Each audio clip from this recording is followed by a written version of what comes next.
Yeah, welcome to Danni Dolphin's Transformers Cybercast. Today I have HNE ToyBreak, aka Anthony, with me, and yeah, we're talking about the new Age of the Primes reveals, Swindle, and all that good stuff. And yeah, since it's your first time on the show, we do a little bit of the interview hangout part in the beginning. So yeah, how you doing? Introduce yourself, Anthony, to everyone. So Anthony from Hatchler's Net. It's like 130 degrees outside in Ohio for some reason. Global warming. He just finished storming, and the weather report says it's disrespectfully moist, which it is. I feel disrespected every time I leave this room, and it is like the air conditioner is fighting to cool this room down. And with this big old rig sitting next to me here, it is putting out probably 130 degree air, so it's just not doing anything. We're not getting cooler, we're not getting warmer. We're basically a desert, a very hot desert. Anyway, Hatchler's Net's all the channels and stuff. HNE Games is the YouTube, and I'm going to sit here for the next 90 minutes or so listening to Danny talk. No, this is. No, I'm just going to nod. I'm like, yeah. I got. No. But yeah, like we've known each other a long time now, I guess. Hey, pandemic. yeah, that area, right? And then and then I guess because you started out more in you did the video games too at the beginning, like I did too in a way, right? Well, H&E started in 1988, and we were doing print services for local businesses. Mm-hmm. And then that was actually about the same time we got the internet here. So it was the text-based internet, none of that fancy World Wide Web stuff. We finally got World Wide Web here in like 96, 97. But by then we'd already had a website for 5 years. Because in 92, I think GeoCities opened. So we started GeoCities websites. Okay. And nothing like all the useless animated icons and stuff, Mm-hmm. Everybody had to have music in the background that was annoying, MIDI files and all that. Then in 2000 and... because the original channel is now called Chris Cool, and that's the one my brother runs. I think 2006 was his, or 2007. Okay. And he diverged that, so I had to create a new channel, which is the H&E Games one now, yes. Which was, I think, 2007, 2008. Okay. And yeah, toy reviews. That plaque behind me, that's actually from the website we did the reviews for. I can't point at it. I'm not even gonna. Okay, so anyway, the company has been since bought by somebody else, and I don't want to get in trouble, so I'm not going to say their name. But we were doing reviews for them for video games. And back then, YouTube was like, "Hey, you can put whatever name you want on here. You can have as many of these packages once you make the 100,000 whatever." So I was like, "Well, just name it after us, which was our channel name." So there you go. Yeah, so after they went under, or as they were going under, they said, "Hey, if you want to take your videos, put them on your own thing, you can." So we created the channel to dump them on there. Mm-hmm. So anyway, I'm reading that comment. I'm like, I had this whole opening plan about, hey, I can't believe I'm on Triple D. When does Guy get here? I love Flavortown. Anyway, so. Yeah, so that was it basically for a while. And then we would occasionally do little reviews of our own, post them on there. But the initial reviews were the articles posted on that company's website.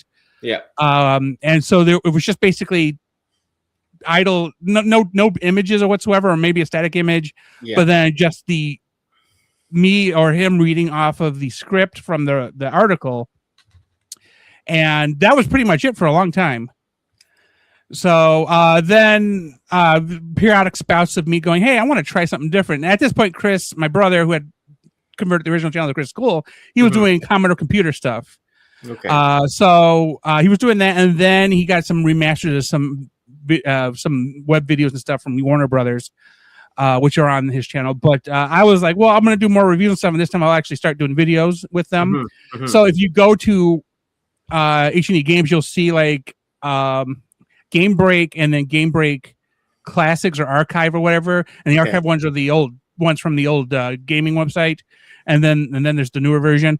But then I want to say 2018, 2019, we switched to doing Transformer stuff. Now, if you go to games, you'll see none of the Transformer stuff is there anymore, except for maybe 2 live feeds. Okay. All that stuff is actually currently being dumped on Mondays and Wednesdays onto HNE Toys. So if anybody who's seeing the only new content is old content, that's why I moved them over, because I knew I was pretty much. So the staff of us, if you, let's say, just for HNE alone, is about 7 people. At the end of last year, I generally, Chris and I had a discussion. Like we're pretty much done, right? We're not doing anything else this year. It's like, yeah, I mean, we're not making any money anymore. We were making money because of the partnership program. We were one of the founding partners over there, whatever they called that originally for those. Yeah, same. Yeah, I remember the original style, but then they took it away and. Yeah, so they took it away. You know, fun fact: I got 16 cents in ad revenue last week. 16 whole whopping cents. Anyway, I don't. Maybe they just felt sad about holding on to it. So, anyway, they got rid of they made a requirements. We were like, we're getting the viewership, we weren't getting the subscribers. I wasn't pushing it. It wasn't important to me. I agree with a number of people who say subscribers shouldn't be necessary, but that's the metric they decided on after years of not bothering with it. And so yeah, 2018, 2019. I started doing the Transformer stuff, and then Moose jumped on during the pandemic, and I guess his last video was just posted in the last year. So yeah, we're officially done. Yeah. So if there's anything being posted now, I think I posted 2 or 3 videos in the last 6 months. It's basically because I was like, hey, you know what? I wouldn't mind talking about this for a few minutes. So I think I did 1 Transformers video, 1 Dragon Ball video, and then I have my annual 4th of July video coming up in July, obviously, because America, hell yeah, hell yeah, yeah. So yeah, basically, we're not doing anything. It's old stuff getting reposted from the old channel, and me watching TV mostly now. Yeah, so you're not doing as much new. Do you plan on doing more new videos though for the toy? I had posted earlier this week that I wanted to do so. I don't, because he's not here and I don't want to use his name. I'm trying to remember his channel name. Poop. This is what happens when you know everybody's real names and you don't talk to them outside of using their own channel names. Like you call them by Ultramagnetronus is Martin. Yeah. I'm trying to remember Michael's name. But like TFA?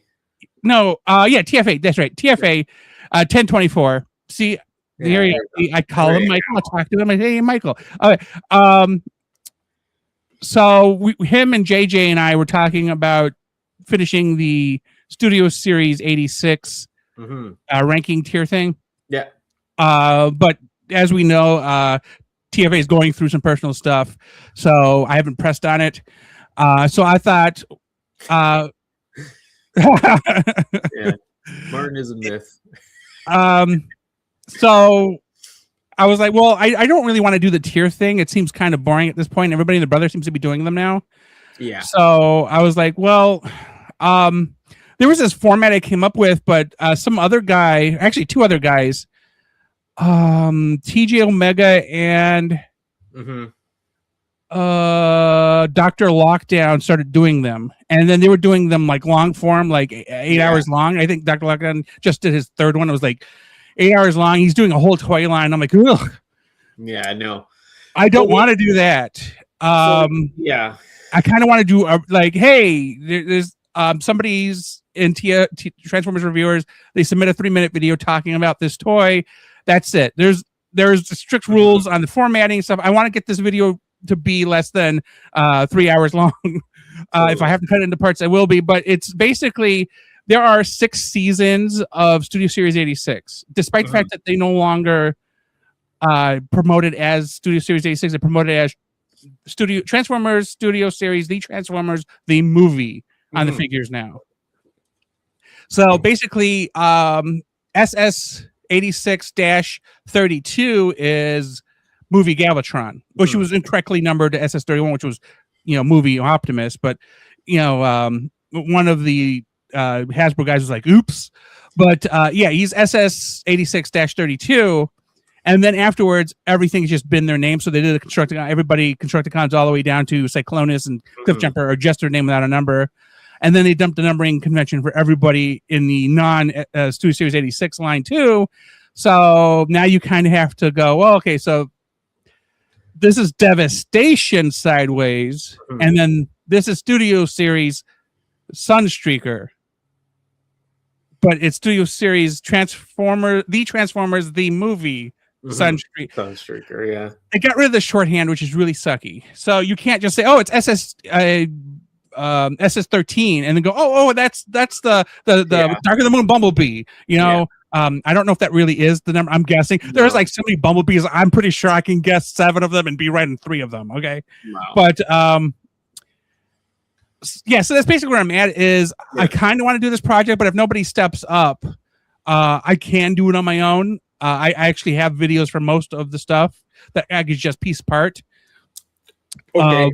And then it was for the TF reviewers group that you started, right? But when did that come into play too? After like you had the HNE games and then HNE. Okay, so TF reviewers. After I started doing reviews, I somehow got into a small community with Joel, Joe, Jason, and Kato.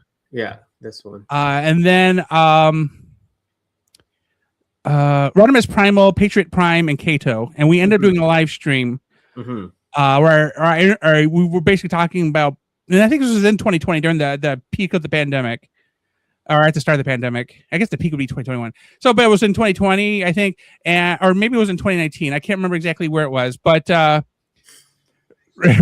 of the same stuff. Yes. So had a conversation with them, and then like we talked for another 2 hours after the live stream. And I was like, why don't we just create like a group, you know, like we thing where we can collaborate and stuff. And they seem to be on board about it.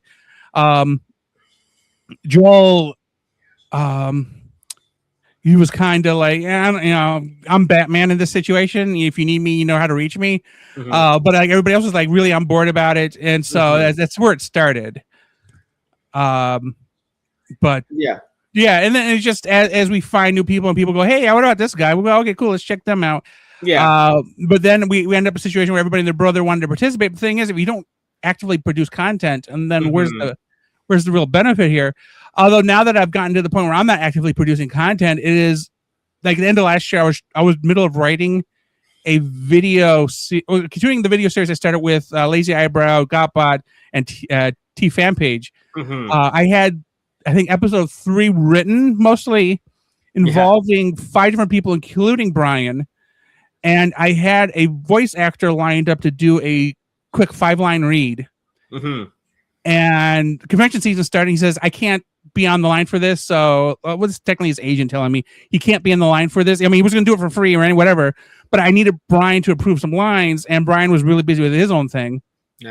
So he bailed, which is fine. I assume if I ask again, maybe I'll get him an off season once the lines are.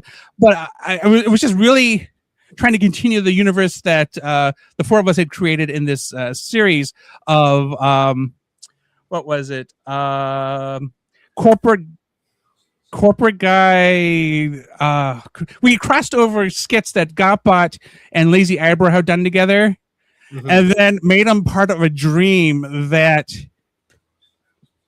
Brian was having, a T-Fan page.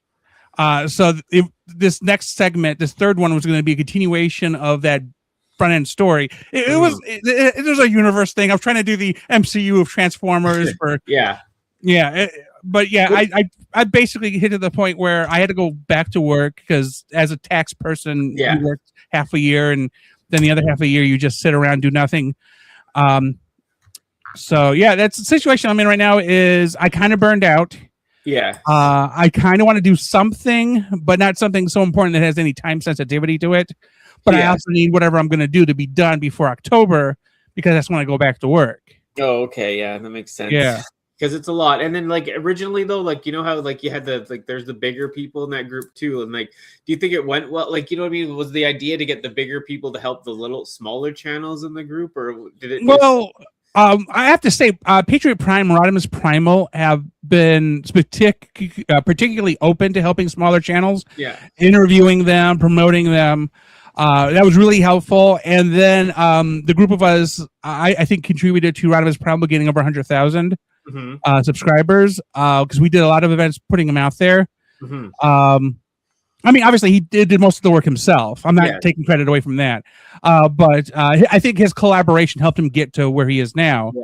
If he were fairly independent, I think he would be kind of stuck where Theo Adams is, where his channel is struggling just to get to 90,000. Because Theo does very little crossover work. Oh, yeah, very little. Yeah, I think if him and the other British YouTubers would do more crossovers with each other, I have a feeling, as it go, the high tide raises all ships. I think we did really well here in the Americas, but I don't think it's working that well in Europe.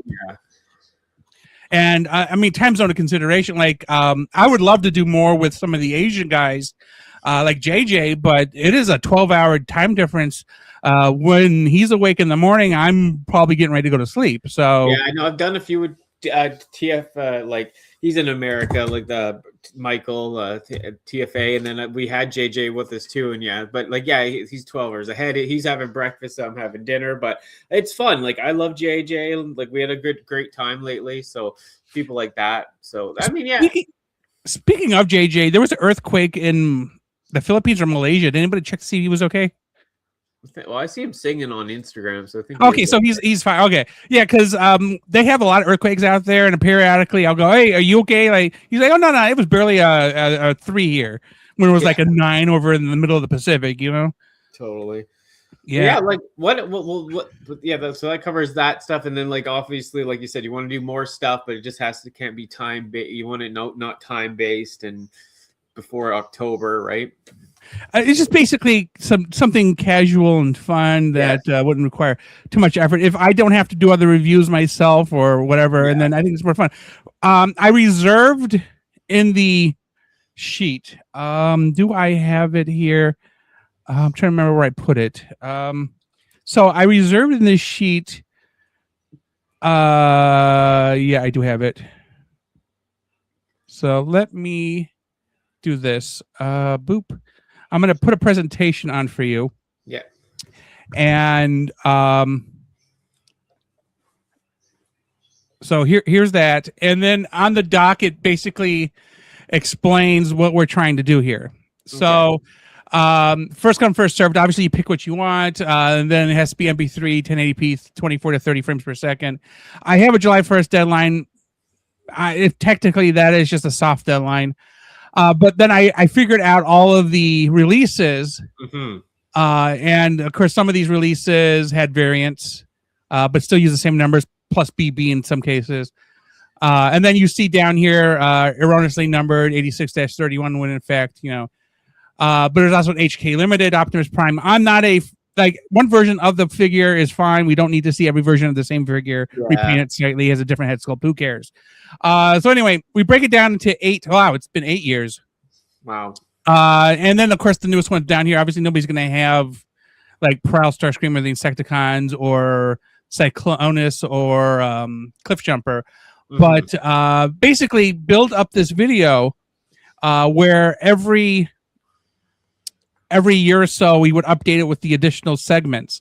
So what I was saying before is I'd reserved the Constructicons because Brian did a video. It's about 7 minutes long, where he goes briefly through each of the Constructicons and then the combined Devastator. I would want to take that video with his permission and cut it down to what I need to fit. It's basically covering all 7 of those particular, or technically 6 of those videos plus the combiner.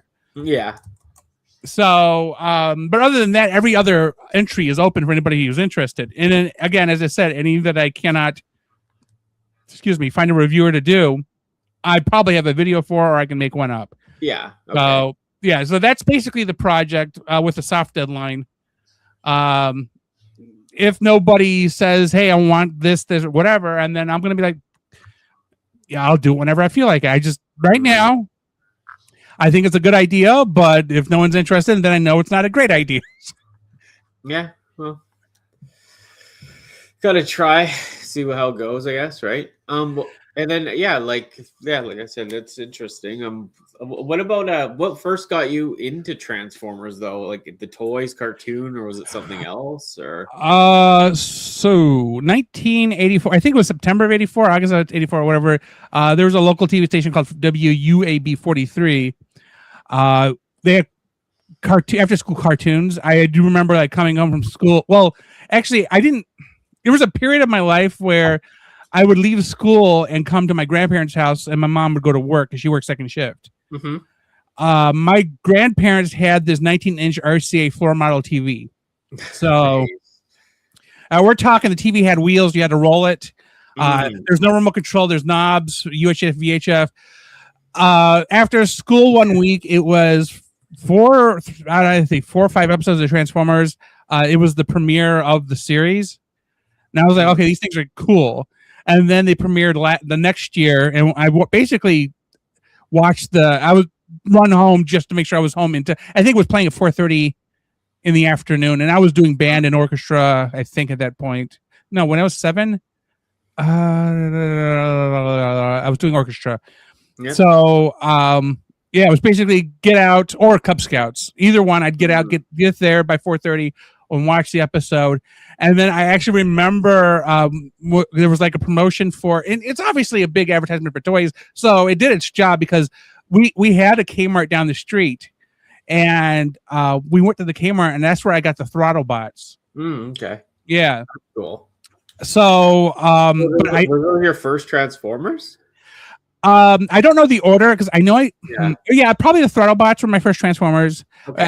And then during the G2 run in the early 90s or late 80s or the 90s, I got Optimus Prime, Scattershot, and Snaptrap. Mm-hmm.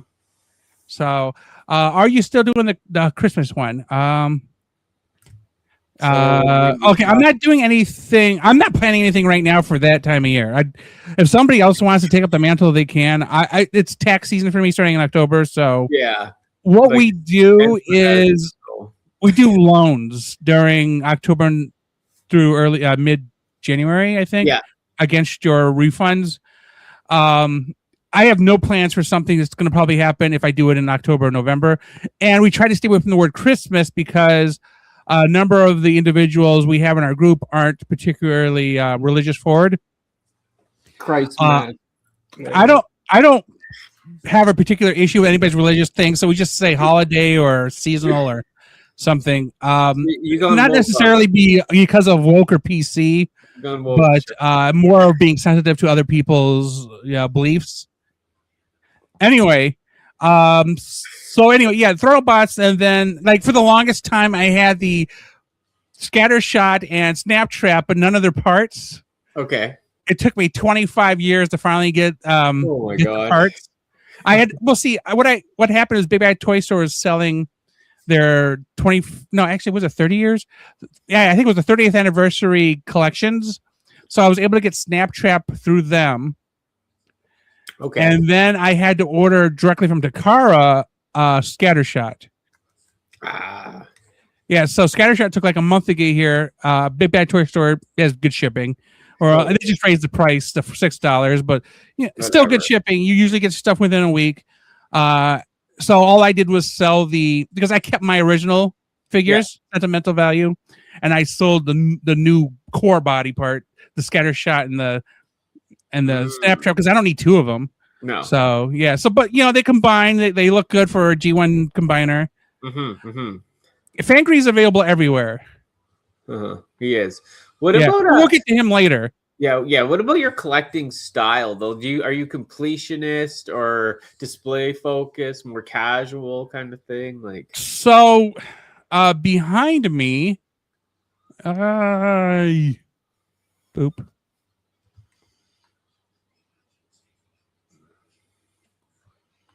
Sorry, let me make it bigger. This is the thing. So, you'll see that like the top shelf is I'm middle of working on Bruticus, so obviously he's there.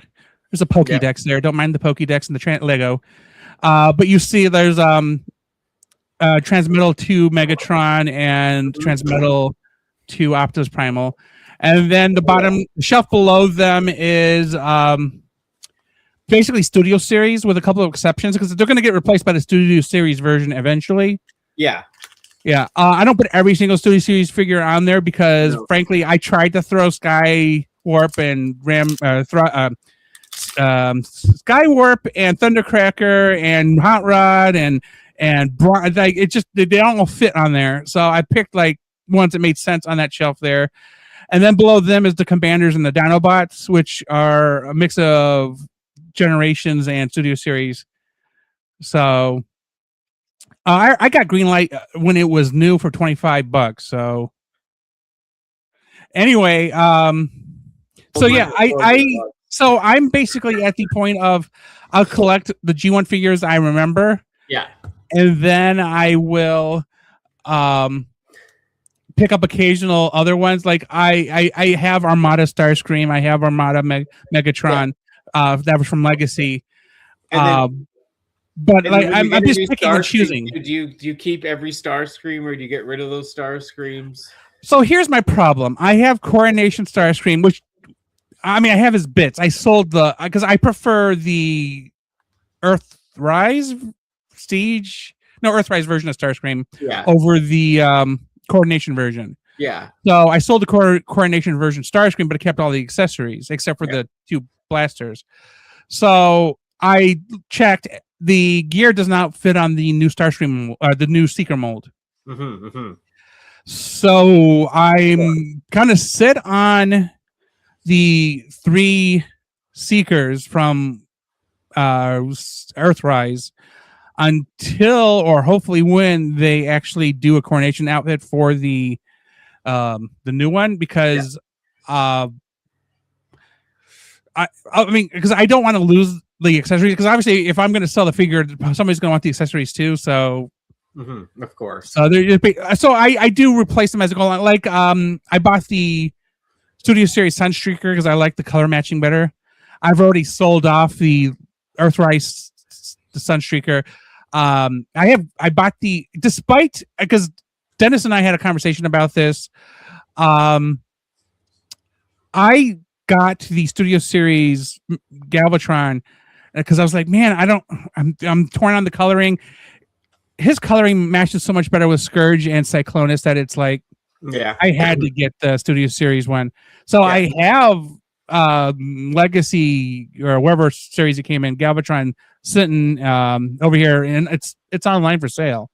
So I think I've sold every Transformer but him so far that I've switched out. Yeah, I don't know why he's a hard sell. He's a good figure. Because I had a bunch of them too, but it's just the colors. And have you had any yellowing on any of these figures? Or Cyclonus is golden on his upper arms and upper legs. And the thing is, he just stays on the shelf. So, when the new version comes out in October, he'll get rotated out anyway. Yeah, for sure. Yeah, I know. I haven't had much. My Artfire, sadly, because I watched your review on Artfire a little while ago, like one of them, and mine just went all yellow on the back. I haven't looked at mine, but mine has been put away. It's so I don't hear anything either, but it's just depressing when it happens. I have 5 bins stacked up in the other room. There's divided up. So there's the bottom bin is Primors, which is basically the combining. So as I get new combiners in, I'll sell older combiners. So I've already sold off Superion and Minosaur from Primors because I have the new versions. So so I haven't been, it's just what's left of Primors, which is Titans Return, Combiner Wars, and Power of the Primes. And then I have a bin of all Beast Transformers, which could be from any of the series. Another bin that is larger class figures of basically anything War for Cybertron on. Then a Voyager class bin, War for Cybertron on. And then a Deluxe class bin, War for Cybertron on. And then 2 more short bins that are under actually my bed in my bedroom that are figures that aren't necessarily that are generations. They are all for the exception of the G2 Optimus Prime, the first figures I have, which are in those bins. Anything that's in those bins otherwise is like the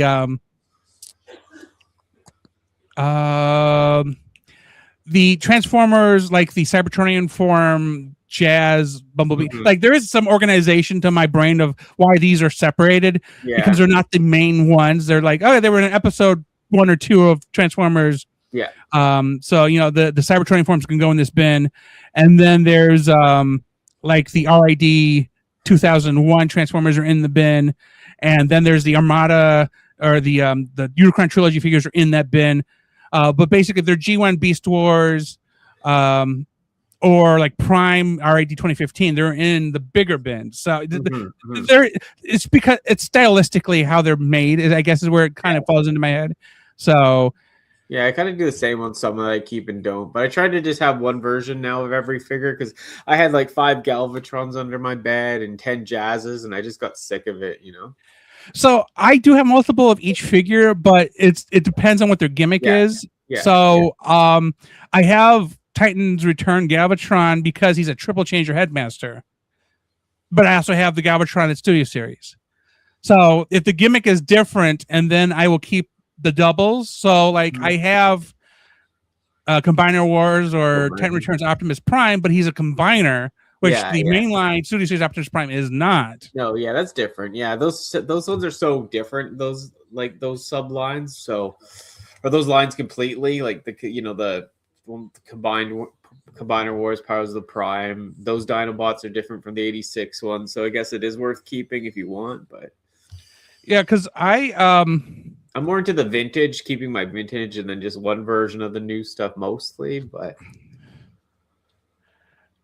because if the gimmick is different, I'll keep both versions. But if it's just the same figure with a repaint or there's nothing different about it, I'll get rid of it.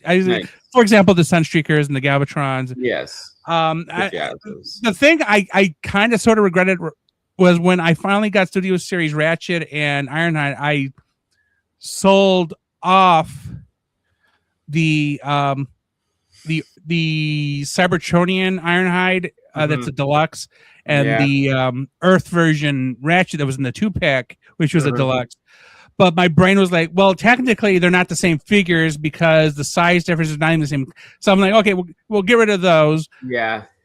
But then I had Netflix Sideswipe because I got the Devastation Sideswipe, which I think is a much better look, and also color matched. Yeah. And I'm like, should I have kept him? But then I'm like, well, Sunstreaker didn't have a Cybertronian vehicle form, so why should I?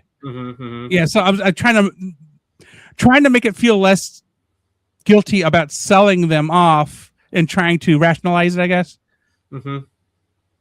That's interesting, Martin. Yeah, what about do you have a favorite figure in your collection now, or?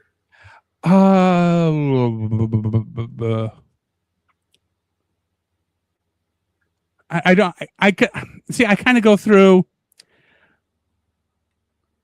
Like, oh, this is the cool one right now. So like, right now I'm struggling with him. Oh, that's cool. The Godzilla one. Right, and I have the DK. Let me the kit. Do this.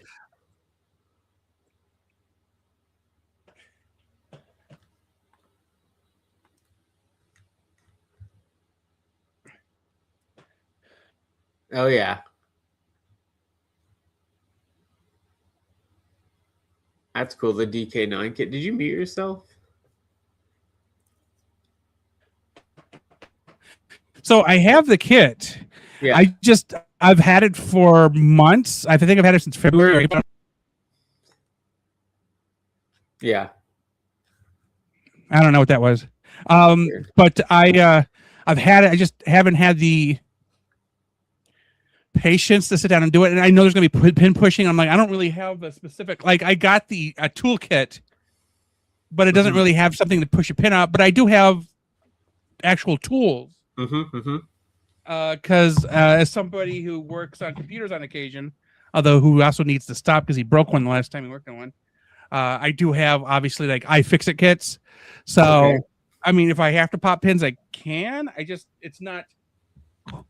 I had to fix my Studio Series Optimus Prime because the heels are upside down. Yeah. scratched up the inside of the heel, but you can't tell because it's the side that you don't see. Yeah. But I don't like popping pins. No. Because you have to pop them a specific way because the way they make the pins is only one side is kind of rough, so it stays in. So you have to pop it from the side that's loose, so that little side comes. That way you don't drag it through the whole piece of plastic. Yeah, I hate doing stuff like that. Yeah. So and I use a hammer because I just don't want to be out there trying to push it through. Yeah, I'm not even big on the the kits as much because I don't know. I don't like to change the figure too much the way actually God made it or the company, right? But I'm just not that accepting of change. But I mean, they're cool, the kits. And then if I only collected Transformers, maybe I'd be more into them. But I collect so many other things, So, well, what about yourself? Do you still collect turtles and stuff? Or so Playmates lost the Turtles license. Yeah. So until the end of the year, they're kind of just throwing out the last of what they're willing or able to already was in production, basically. Yeah. So they had re-released Usagi Yojimbo, Scale Tail, Anthrax, and one other which I already had, and I sold that one back off. Worm, and I sold him back off. Yeah. So that gave me 3 more that I didn't have. But then what they've been doing now, and I think that was in March or April, is they've been releasing updated versions of the Ninja Turtles with like 12 points of articulation instead of the usual 5. Yeah. So they give them knee joints, elbows, ankles. I have the Target 6-pack, which is the Turtle, Splinter, and Shredder. Okay. Yeah. And then they just announced a Raphael Rocksteady one, and this is the first time Rocksteady's had the full articulation. But I'm not going to go buy Raphael again just to get Rocksteady. No, God, no. So I mean, it's $25 still, but like, I don't need a second Rocksteady just so he has knees, No, yeah. No, I agree. It's but they lost the license. But anything else besides Turtles that you collect? I think the last crossover they're doing is the Ninja Turtles G.I. Joe. So I have Raphael on pre-order at Big Bad Toy Store. Yeah. Because I overslept and missed out on the Target reservation. So, but I'm gonna go into Target on the morning of the 13th of July, I think it is. Yeah. And hopefully I just can pick one up and then cancel the Big Bad Toy Store order. Yeah, totally. That'd be cool. Like, yeah, because if you have the option to do that, then do it, right? What about for the Transformers lore? Like, what's your favorite series? Like G1, Beast Wars, Prime. Well, so here's the kicker. I mean, G1 and Beast Wars are all the same. So totally, they're all the same lore. Continuity, yeah. But I mean, but which show? Like, so that is it. That is my favorite. Like, yeah, okay.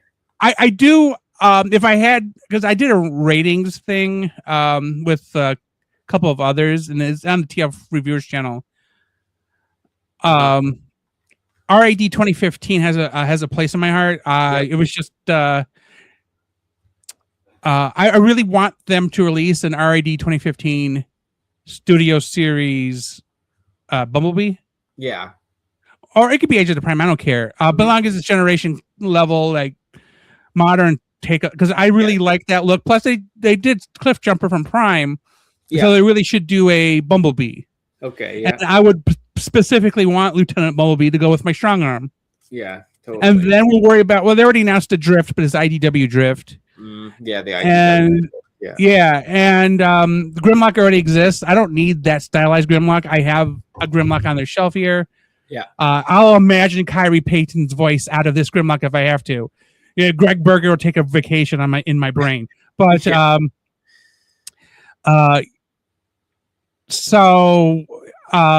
mean, mostly G1. When I buy figures, and when we get to that part of today, I'll go over what I bought. Yeah. What I pre-ordered should say, but G1 has preference. I think I'm done with Beast Wars. They've released everybody from season 1, so I really don't care about Transmetal forms other than the 2 that are already up here, and What about Autobot or Decepticon? And then what? Autobot or Decepticons? What do you like more? Which faction? Oh, I'm even on. There was one point in time where I was, if I'm gonna get if I would get an Autobot, I'd have to get a Decepticon too. Yeah. But I do also realize now, as we've gone along, that Decepticons are meant to be troop builders. Yeah. So I realize I don't want to spend multiples of money for a figure because I need to troop build it. Like the only figures I have multiples of is I have 2 sweeps and I have like 2 or 3 Sharkticons because troop building.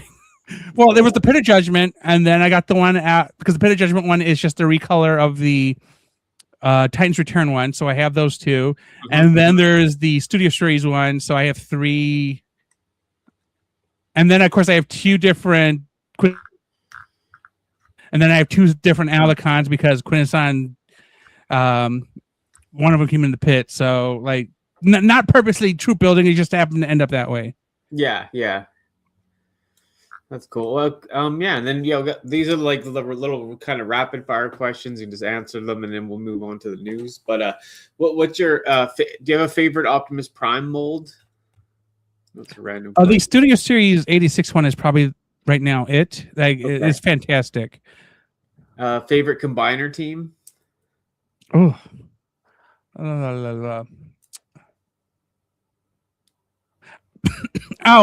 Dennis will. Which one?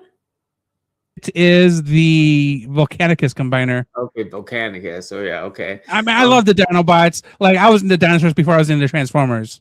Yeah, yeah. Well, what about sealed or open? Guessing open. I don't collect. Well, other than the wheelie that's sitting right here. Yeah. Only because I literally picked him up, and then Dan, Proto Man, said, "Hey, they're going to release this in the actual correct colors in Studio Series or whatever." And I'm like, "Oh, well, I just keep him sealed. He's a hostage until I get the one I want, and then I'll just sell him and get my money back or whatever, and I'll be good."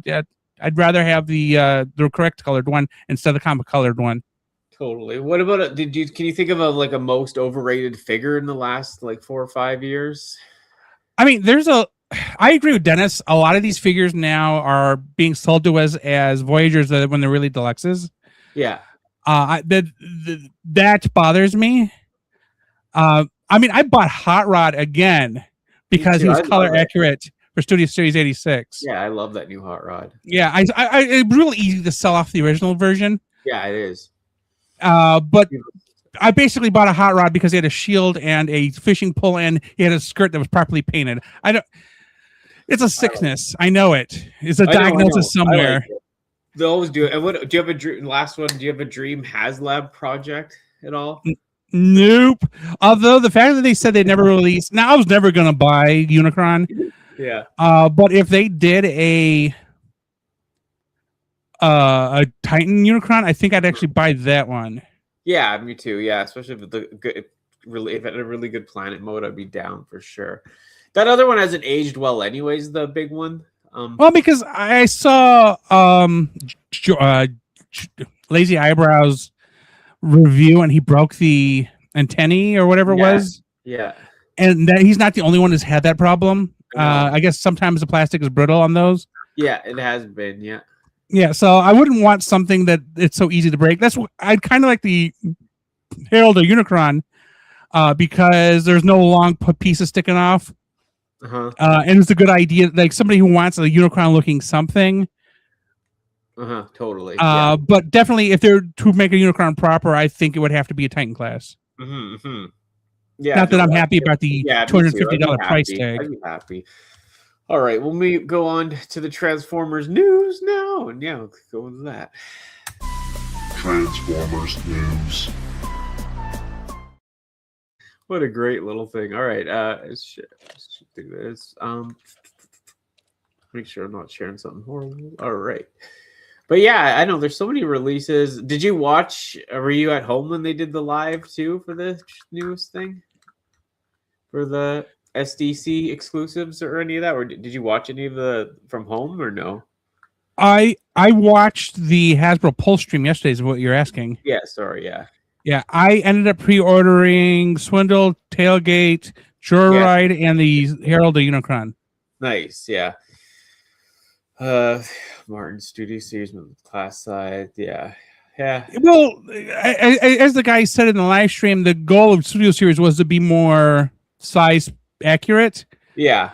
But they just sometimes you kind of are stuck in certain limits, budgetary. So I think so. Budgets and yeah. These are weird. Did you see these cereal box kind of premiums? Yeah, the fact that they brought back Core Class just for a chibi version. Well, he doesn't have a big head, so I don't know what that would be called. But a Core Class version of Jazz. Yeah, that is like I did a couple of years ago where they did the Core Optimus with the Core Bumblebee and the trailer. That is meant for kids. It's not meant for regular collectors, you know. No, totally. I saw people liking it though. Like, I mean, they adults are going to buy it. That's no question there, because it targets nostalgia. Yeah. But the toys themselves are kid toys. Oh, totally. Yeah, it's cool. Yeah, like you said, it targets nostalgia, so people will buy it. Bots, who cares? I pre-order. Well, so I say I'm going to pre-order the Gem Blaster as soon as it becomes available. Yes. Sunder is one of my favorite cassettes. Mm-hmm. So like I am all over Sunder. I don't care about Rosanna, and I don't even know anything about Kiss players. Yeah, I know the concept. I understand the concept of this, but when they kept saying KP, I was like, Kim Possible? HR, what's up? I know. I don't know, man. Like, this is a little too whacked out for me, to tell you honest. But I like the thought that it's a Gem crossover. So yeah, they got me. Like I got Cup and Sergeant Slaughter, the G.I. Joe crossover. Yeah. I mean, I have the Optimus Prime My Little Pony. So why wouldn't I get this, you know? Okay, well there you go. So they got a fan base for somebody out there. Like, to me, it just seems a little. It is gaudy G2 as hell, but I am on board when the pre-orders come up. Weird about it, but I mean, yeah, that looks cool. The tapes, I like the tapes. I just want a Sunder. Like when I got the new Soundwave, I decided to convert one of the older cassettes of Laserbeak into a Sunder, but I'd rather have a legit Sunder. Okay. Yeah, I don't know. Like I said, like they're cool. It's cool enough. If it wasn't Gem and the holograms, I think I'd be more in. If it was just to paint, I'm only in it for the cassettes. Yeah, I like the crossover concept of Blaster, but like the cassettes are why I'm getting it. Okay. And when does this go on sale? SDCC weekend in middle July. July, okay.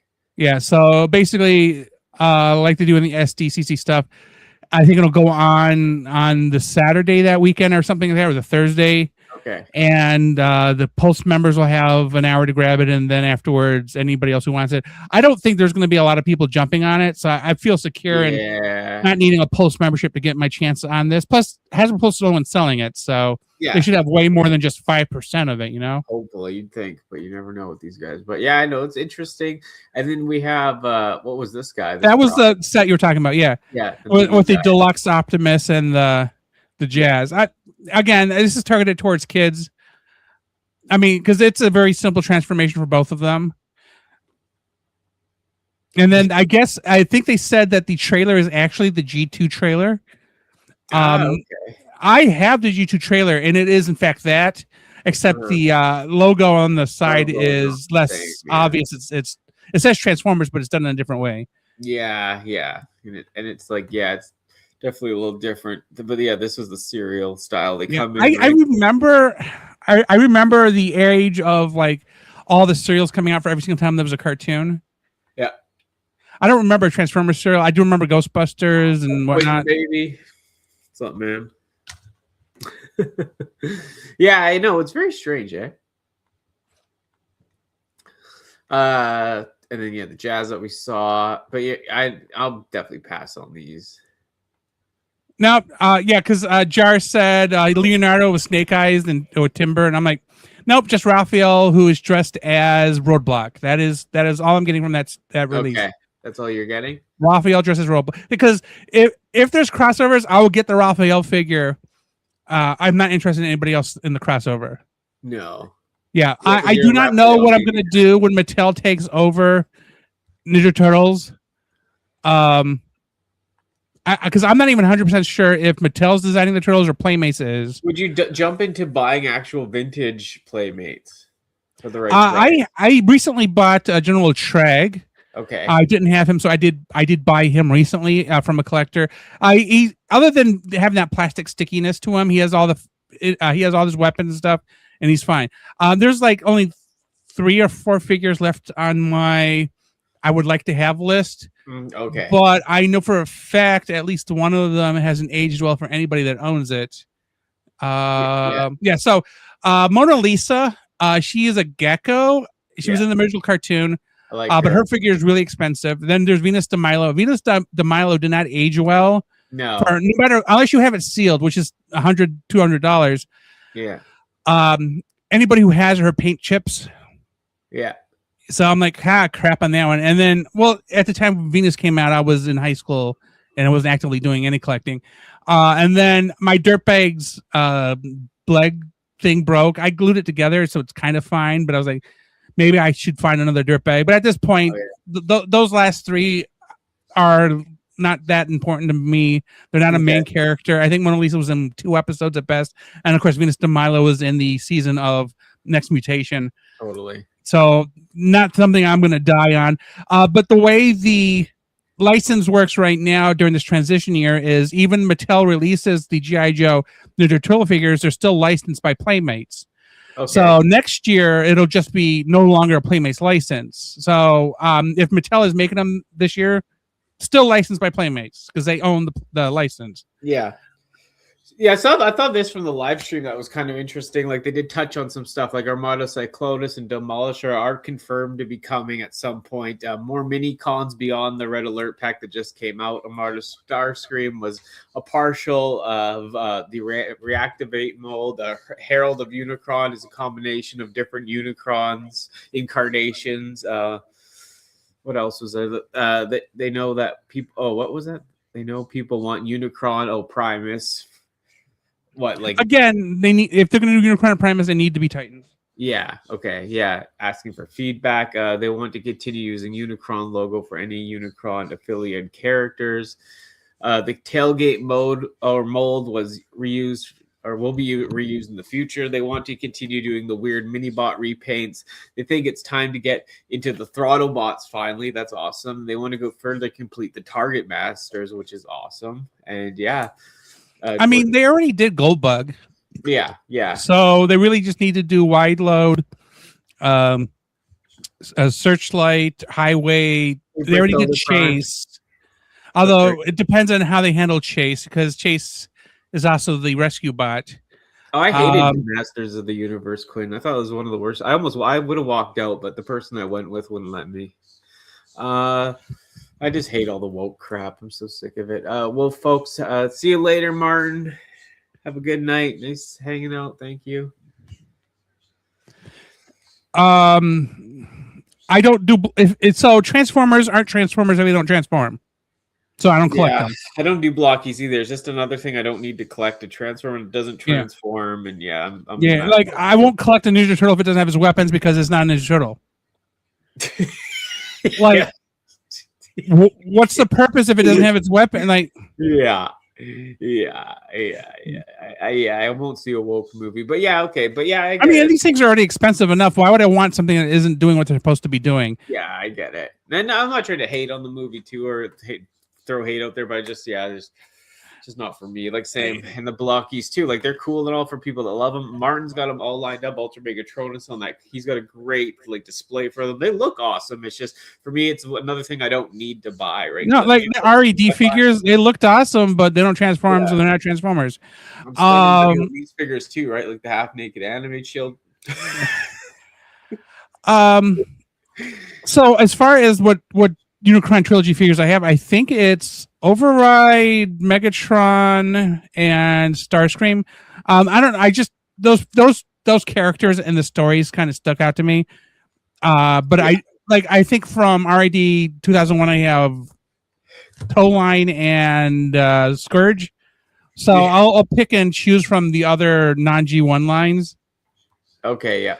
But in the case of the pre-orders for this run of Age of the Primes and Studio Series, I have the Herald, I have Tailgate, Joyride, and Swindle on pre-order. I have Onslaught on pre-order, and I have Cyclonus and Cliffjumper on pre-order from Studio Series. Cool. So that's basically where I'm at on the pre-orders. And Dennis is going to argue left and right that this Swindle isn't a Voyager. Yeah, because of weight. Like, I don't care about the weight and all that. Like, I don't. It's just it comes with. I know. I'm not worried about the weight. He has a foot joint. Because him and Brawl are built to be ankle jointed because they're feet. Yeah. So the argument is, well, they have more articulation.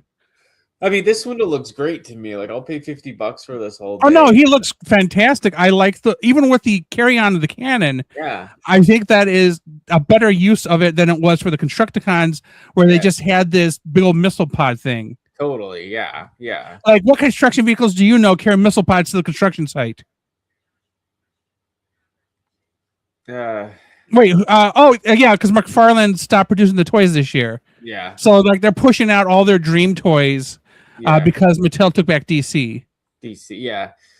But yeah, I don't know. I know, like, it's tough, but I don't think you can just go on weight for plastic anymore. I mean, there's engineering, there's, like, I guess the extra stuff it comes with, but it's just these. I mean, he looks good. I think he looks good, but we know for a fact that they're pricing people out. Oh, they are. Yeah, I know. Yeah, for sure. No move to Boston is going to make these things cheaper. No. Or make the price change coming up next a lot further away. Yeah. I missed the days of a $14 figure. Yeah. But I also realized that $14 figure maybe didn't have as much articulation. It came with less weapons. Didn't have a specific gimmick. Yeah. But inflation sucks right now, and these things aren't like, let's say inflation gets under control and maybe general prices do lower. Nobody's going to lower their prices to match that. Oh, hell no. God, no. I know. We're past that.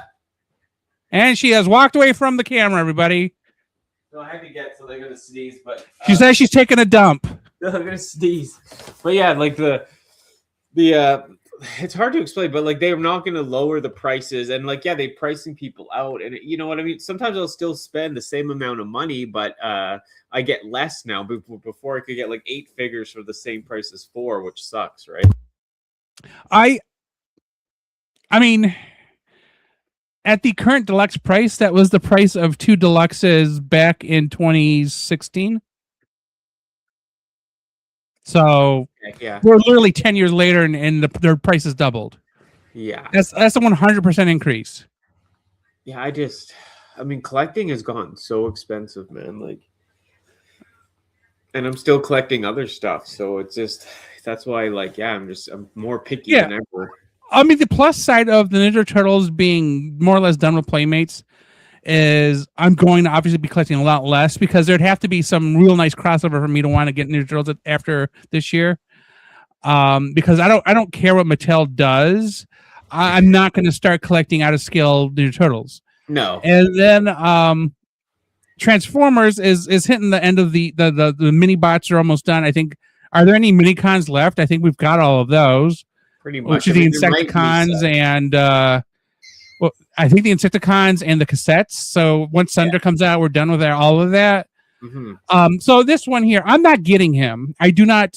I have the other one that I'm familiar with. This is from the comic book. Yeah, I had the original toy. I got it really cheap. It has its mini con, all the keys, and the sword, and it's great. It's way better than this mold of this figure, the original toy. But yeah, I have even though I have the toy, I don't really want to buy this. Yeah, because they just remolded from Geox's. I kind of wish they would have put something on his legs to fill because the clips are still there. Like, couldn't you have put like maybe just a little cover that, or maybe landing gear or something just to make the clips have a use? Yes. I don't like this coloring, but they did say in the live stream yesterday that the sword is the same sword, it's just different colors. Yeah. So it should fit in that disc that you're coming with when Sentinel Prime, also Sentinel Prime is on pre-order. Mm-hmm. So like, but like you said, it's from the comic. Like I said, I even have the original toy, but this still doesn't hit home for me. Like like you said, the clip. His face is too dark, all that black and blue. I can't. I know. And I understand it's supposed to be like the Statue of Liberty before it got all green and stuff. Yeah. I mean, I understand how oxidation works. Yeah. funny.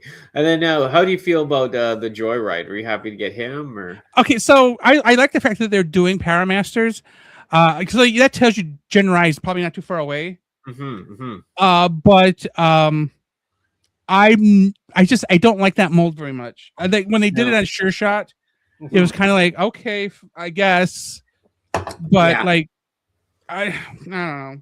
And the yellow guy, would you know the yellow? I like the fact they're doing the character. I just don't like the fact they're using that mold. I know, that's the thing. Like, this guy's getting shafted again, but probably if they, maybe because of the trademark, they'll do a proper toy of him down 3 years down the line, which sucks. But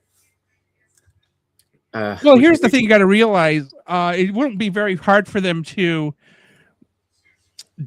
do any of these. All they have to do is say for the trademark Autobot blank or Decepticon blank or Unicron blank. Yeah, that's true. And nobody else is going to use those, so they don't have to worry about if they renew them or not, because they can just anytime go back, because as long as they keep the trademarks up for Autobot, Decepticon, Unicron, etc. Yeah, and then they have these. Nobody else can trademark names with those in it. Yeah, that's okay. So yeah, they could do these at any time if they did a new mold. Then, hey. Yeah, so they could basically sit on this for another decade and not have to worry about renewing it until they get to it. Totally. Ugh. So that's why so many of the figures are Autobot blah or Decepticon blah or Constructicon blah or Dinobot blah. If you look at the list of the studio series that I just showed a little bit ago, you'll see a lot of them have that prefix on it because that's just the easier way for them to trademark the name. Yeah, that makes sense. And then they can do it like you said. They don't have to do it; they can do it. Right. I just think the block, the way the engine is really bulky. It should be on the back of them. Yeah. I think that yellow reminds me of that yellow one, like the yellow transformer that looks like this, same Power Master thing, and it goes on the front like that. They're probably because you're talking about Sure Shot, right? No, not Sure Shot. It's that other one. Like this is the second mold of use of this. Are we talking?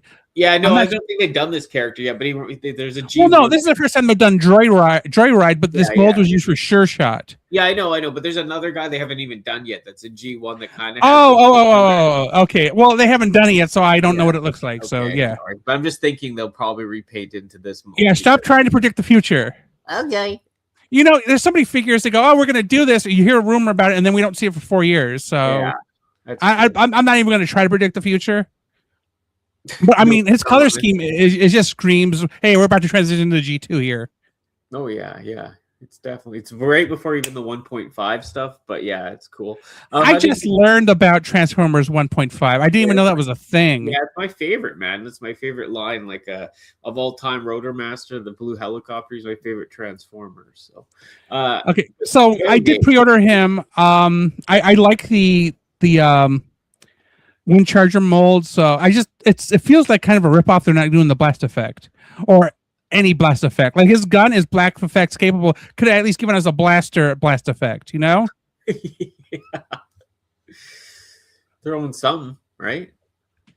Oops. I mean, they're just being cheap for for this, just saving a couple of pennies by not giving us a blast effect. It's so dumb. Yeah, at least they finally do. I mean, he's the last of the mini bots, right? That's my understanding. Yeah, because they did Outback, right? Yeah, they did Outback. I have Outback. Yeah. And then this is the Japanese Point Blank, which is blanker. Yeah, I'm fine with the one I have. I actually prefer him with the center, fin. Yeah, and the goggles. I think his goggles. Yeah, so I'm not interested in having this. I do have no affection for him. I prefer the other one. Okay. I prefer this one, and then now Fangry, if you didn't buy the 5-pack, he's coming out single, baby. 4-pack and got him. Okay. The 4-pack had Nemesis Prime, him, another Bumblebee or something, and I don't remember what the other thing was. The red guy, I think. No, don't quote me on that. But yeah, I already have him, so I don't need him again. Yeah, I bought that 5-pack, and I just remember I tossed the other guy. It's a 4-pack. Okay. Like you say, the only 5-pack they've done, as far as I'm aware, was the G1 Autobots. Okay. Or if you go to the Studio Series, the movie ones. Oh yeah, maybe I just get them so mixed. The thing is, I think just tossed them all out, right? So. Well, what I was doing at the end was I think out of this 4-pack, Dennis took one, and then somebody else took another one or two, and then I only took him. Okay. Yeah. Interesting. But yeah, no. So yeah, but I'm happy people get him. And how do you feel about him? He ugly. He ugly, hey? He ugly. I know nothing about the character. I don't care. Again, G2 facing in color scheme. Yeah, it's weird. I think he is like the last survivor, like something Unicron Herald, and then he's like one of the last survivors of his universe, is what I've heard. But yeah, well, he has the Decepticon symbols on him. Now, if he had Unicron symbols on him, and then I'd reconsider the purchase. Okay. Because then it'd be army building Unicron. But yeah, I can't remember how the whole thing goes, but I think he is the last survivor of his Black Zarek. Yeah, because I remember Black Zarek being a character. I think was at the end of Headmasters or no Master Force. Oh well, yeah, like Zarek, like Black Zarek is, yeah. Yeah, I mean, as far as the Japanese anime go, I think I have Dano King and I have the shuttle. I forget the name of it. I think those are it. But you didn't get the Titan Black Zarek, or no? No, I don't. The only Titans I have are Omega Supreme and Tidal Wave, and it's the Tidal Wave from the Armada trilogy or Unicron trilogy. Oh yeah, okay. I mean, he's fantastic. I mean, that's half the reason why I even bought the Megatron. What's up, Joe Prime? Yeah, I know. This is like a really deep cut on people. I think it was a BotCon or a. I think it was a collector's club something. Yeah, it's different. Very strange. And then the Unicron Herald guy, I guess. I mean, I think Dennis said it. The mold probably would have been better if they would have done him with not this mold. There was another mold that would have been better fit with. And I cannot remember who it was. The Tarn mold again, right? No, not the Tarn mold. Another leader class mold. I just can't remember which one he said. This is the Tarn mold, isn't it? No, that's the Megatronus mold. Oh, that's what I meant. Sorry, Megatronus. Yeah, because Tarn is Voyager. I cannot remember the name of the mold that Dennis said, and I'm thinking about it. I'm like, yeah, that makes sense, but I do not remember the name of the mold. But I'm fine with this. It's a floating tank thing. Yeah, like they said, it's like amalgamation of all those ones, kind of from Cybertron from the Armada era or whatever, right? Like it kind of homages that. Kind of like the Unicron trilogy stuff. Yeah. I mean, I guess there was a comic or something from that era where Unicron just basically created lots of clones of himself. They were like Transformers size to fight the Transformers. Yes. Yeah. Okay, cool, nice reference, but I like the fact that it looks like Unicron. I know. And what are you? Would you buy multiples of these, like 10? I will not. No. Okay. Plus, I have the super large SDCC Unicron from Pop, so I think I'm good with the big box of taking up space thing. That's cool. Yeah, and then obviously Red Alert comes with all the. That kills me. I just want Leader 1 and the one that goes with Starscream, because I obviously have those two figures. Swindle, I think it is. I just need those two. Like if somebody is buying this guy and wants all but those two, I would definitely pay for those two. Yeah. Just so I can have them for Megatron and Starscream. But yeah, I'm happy they're doing this finally. I'm happy we're getting it. It's just... I just wish it was just the 4 or maybe 10 of them for like leader class or Voyager class price. Later, Quentin. And without Red Alert, because then I would have bought it and then I would have taken the 2 I wanted and sold it off. Yeah, okay. Liege Maximo. Yes, that's the mold. Liege Maximo is the one that Dennis said would be a better fit for the Herald of Unicron. Okay, yeah, I know. Yeah, way better. I mean, this guy is as bulky as hell. Let me switch my screen setting here. I mean, this makes more sense for a Unicron soldier than using the Megatronus mold. But I mean, his conversion, the end form is so bulky that I have no place for it. So he's just sitting here in a throne. For the lack of space, I don't have a place for him. So he's just basically sitting here. I like everybody else I can cram in a box somewhere. But he gets to sit right here next to Wheelie in his plastic box. And that's like I just can't with him. I don't know where to put him. Let me zoom in on it for a second. Oh yeah, okay. Oops. That's funny. But yeah, I know. And then because you don't want this red alert repaint, obviously, right? No, he's ugly. Yeah. He looks like somebody said, "Hey, paint this, here's some crayons. Go ahead and color this guy in." And they're like, "Perfect. Let's make that a toy." Yeah. Yeah. And also with the problems with the Star Saber, I don't need that. I just need Leader One and Swindle. Okay. Yeah, it kind of sucks that they're not just putting them out together, right?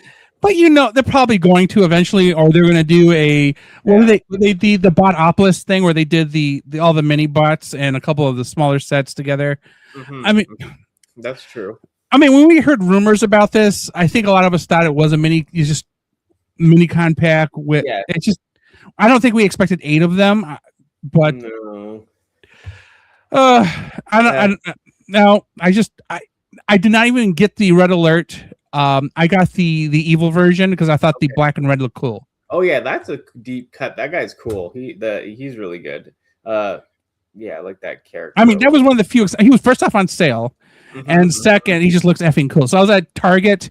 I was like, well, damn. I was like, you know what? He's just too cool to pass up. He's basically the scourge of red alert.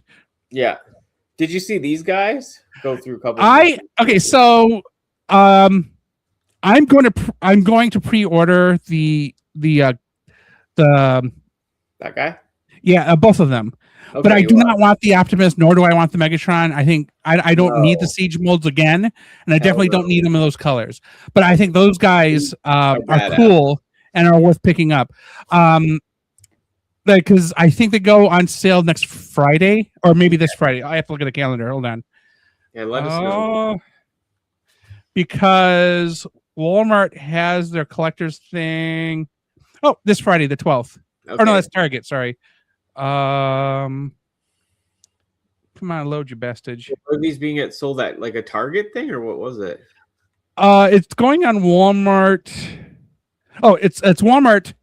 Oh, it's for SDCC. They're putting them up at 10 a.m. on July 23rd. Okay, so they are SDC. Yeah, what they consider to be FTC anyway. I think someone saw them at a store somewhere, but maybe it was in Asia.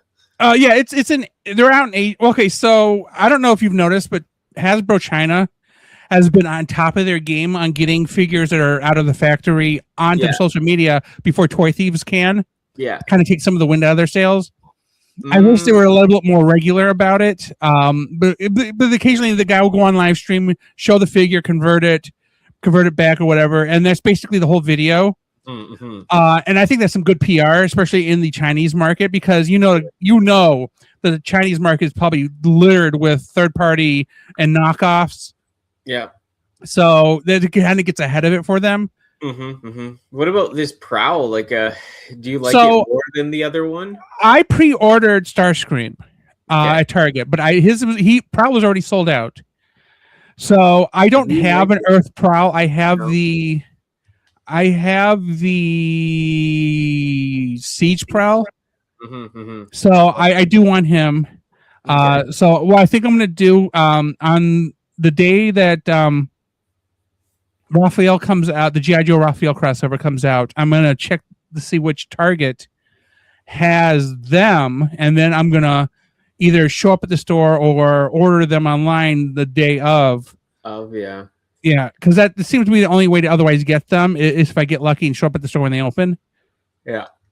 So I had to do that in March for the Ninja Turtle, the Godzilla Power Rangers crossover figures, and the first More Than Meets the Eye collection figures, Hot Rod and Hound. So I will just do what I did again and camp out at the front of the store. Totally. Did these Overgear guys appeal to you at all? Like, do you think they're cool? No, because they're Masterpiece, and I don't care about Masterpiece.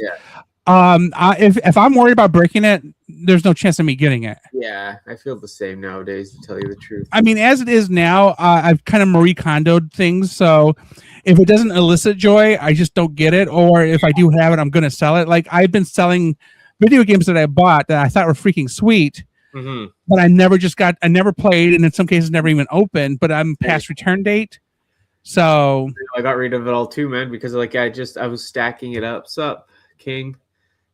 Hey, what's up, King Dragon Knights? Yeah, same thing. I got rid of stuff because like I just wasn't playing it and never opened it and thought it was cool and just can't do that anymore. Right, and my shelves are filling up. I mean, you saw like behind me is the Switch shelves.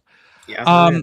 I had to buy, so I sold the arcade cabinet that I had. It was Mortal Kombat behind me, and then I replaced it with this shelving, which I put the lighting on, and then I turned this one next to me here to the Switch one because the space where I had the Switch games before was on a bookcase in my bedroom. Yeah, and that got filled up. And at some point, I was just stacking Switch games on top of Switch games, and if I pull one on the bottom, the whole thing would come down. So I'm like, I need to stop. Adding this second shelving unit really alleviated a lot of that problem in my bedroom. Yeah.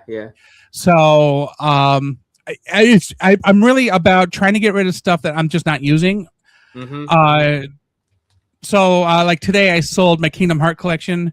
Last week I sold Pokopia. I bought it while I was working, but never had a chance to even open the game. But I missed the return window, so I sold it.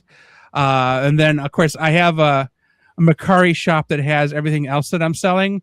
So essentially, I think I have a couple of toys and a couple of things going on there that I'm basically just trying to get rid of because I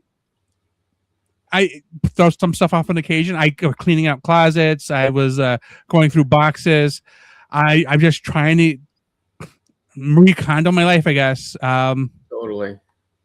Yeah, the Starscream looks sick. I am happy for it. I like that mold. I've been happy with the Thundercracker and the Sky Warp. So, yeah. What about this? Did you get these guys before, or are you getting them just because of the gray bombshell, or what's up? Oh no. So I do not care about that color variation. I like them when they all match. Yeah. That would bother, not that I necessarily have OCD, but that would bother me that he doesn't match in both forms. Yeah. I know, it's always weird. I like them when they match too, but I think I did pre-order this just because I'm a simp for this, but yeah, I think that's good for the news thing because it just kind of rambles on from there. And yeah, so I mean, other than that, pre-ordered Cyclonus and Cliffjumper from Studio Series a couple weeks ago. That's not bad. And then Sentinel Prime from Hasbro Pulse. Yeah. And then of course Onslaught from that one site, Entertainment Earth, I think, or something. I don't remember. TF something. I don't know. I don't even know. I don't know things. All right. Well, let's get into a little question before we wrap it up. Earth, yeah. Get into it. But yeah. All righty.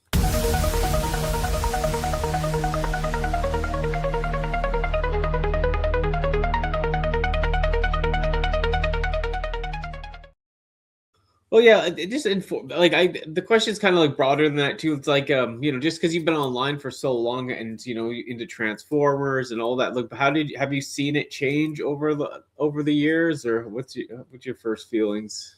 I'm trying to find the right feeling. There you go, evil. Yeah. There you go. I've noticed since the pandemic has kind of resolved itself that we have more or less as a group been less connected. Yeah, okay. Like I mentioned at the top, I'm honestly not expecting very many of anybody to want to participate in the project I'm working on, and if not, that's fine. I don't care. Yeah, would appreciate if they would, but I'm just not. It's just an idea I had, and if nobody else likes the idea, then there's no sense in really spending too much time on it. So you think that people participated less? Yeah, well, obviously. I mean, we still see like we're doing this right now, and then we'll see as I said, Patriot Prime or Deluxe Baldwin or they'll interview each other, whatever. This seems to be where we're at now. We're not really doing large panels anymore. I think other than the occasional one that JJ does, and then the occasional one that Ugly Wretch does. I was going to say, and as Yeah, I'm thinking I about get it. Casual does one every night.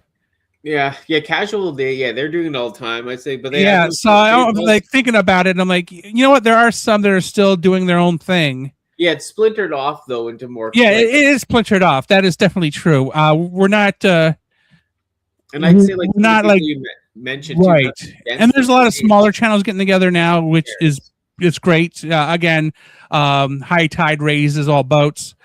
But yeah, I just there's no everybody's gone back to their lives. So people have kids, families, etc. So yeah, and then the no lifers like us, like I'm still there grinding away. And the thing I started this show in particular, this one, because I have a few different live streams now, but this one in particular was not about just because Raziel Kane has his new show where he has the night shift where he brings like a new guest on. It's kind of like a night show, but this one I'm trying to do like just bring back people I'm not just reaching out to every random person. Like it was kind of just to bring back the people I kind of already rubbed like elbows with, or like, you know what I mean? Kind of just to bring it all back in a way. And then after I have a person on this show once, like you've already been on now, then the second time I can have like two people on or something because there's no interview. So I had JJ and TFA together and all that, trying to mix it up a little bit, right?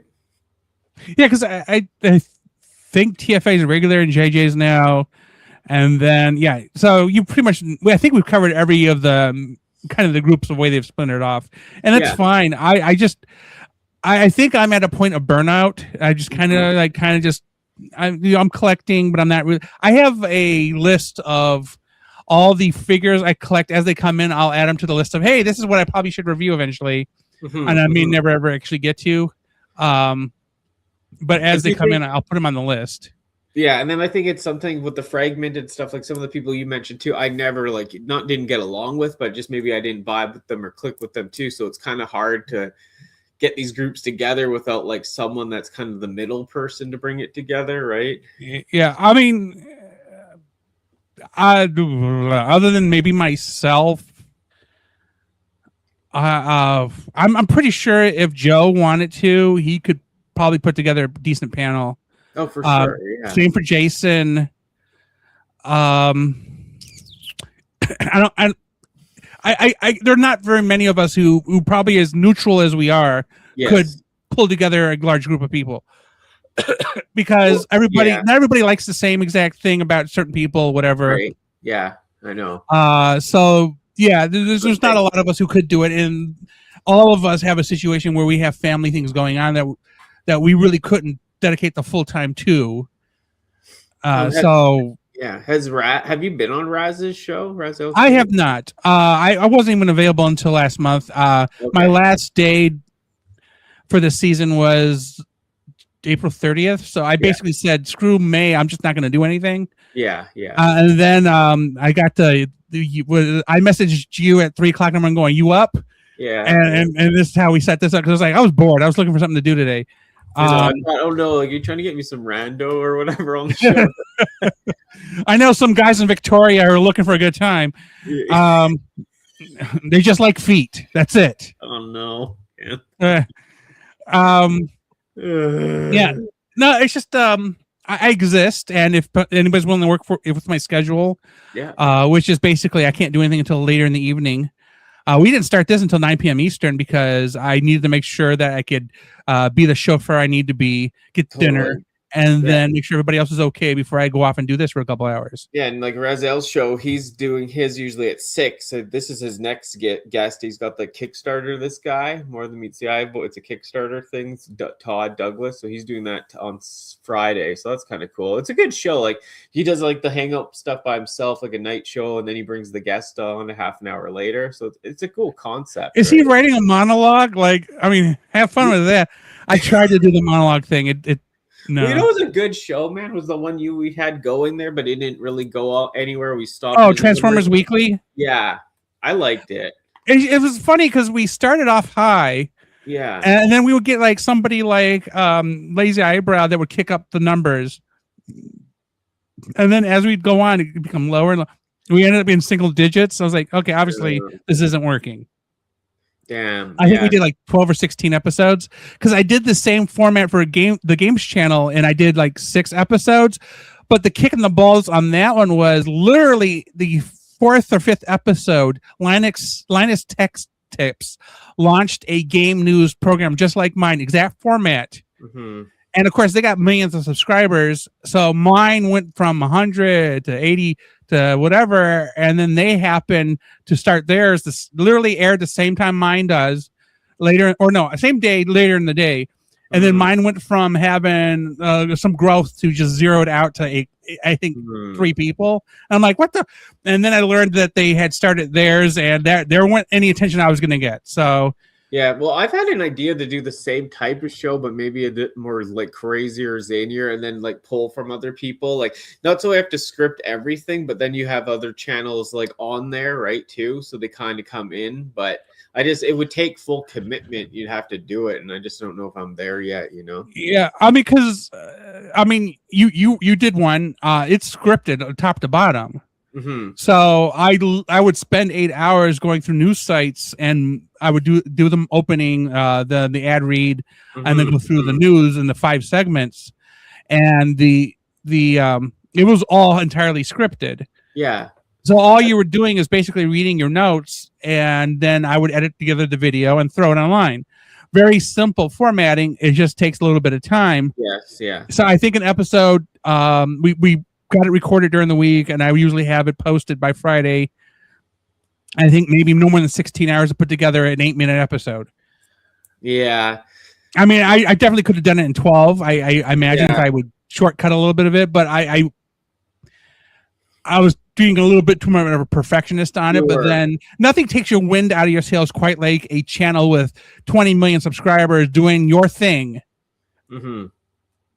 See, and I then think you're like, the concept is still workable. I think it just has to get low. Like, yeah, like I still would like it scripted, but just a bit more like mainstream. So like you could just go through it quicker, pull these stories, and then whatever the people that are on the channel are going to do it. And then if I made it like a sillier flair to it, like a Danny Dolphin flair to it. Well, but the goal to me doing it was for the people who have too much going on and just needed the news. Like, because everybody was doing the format of let's go through the forums and just read along with it. And that's I don't have an hour and a half to be sitting here listening to the news. Oh God, no. So I just wanted the bullet points and the hey, when is it coming out? And then that's it. Yeah. So that was the goal. Good. Yeah, I like that. Yes. But. Yeah. So that the format is fairly inflexible because it is straight to the point. That's the goal of it. Mm-hmm. But to do what you're basically doing here, or what Raziel's doing in his, and what the other ones are doing, that's a long form format that is for different audience.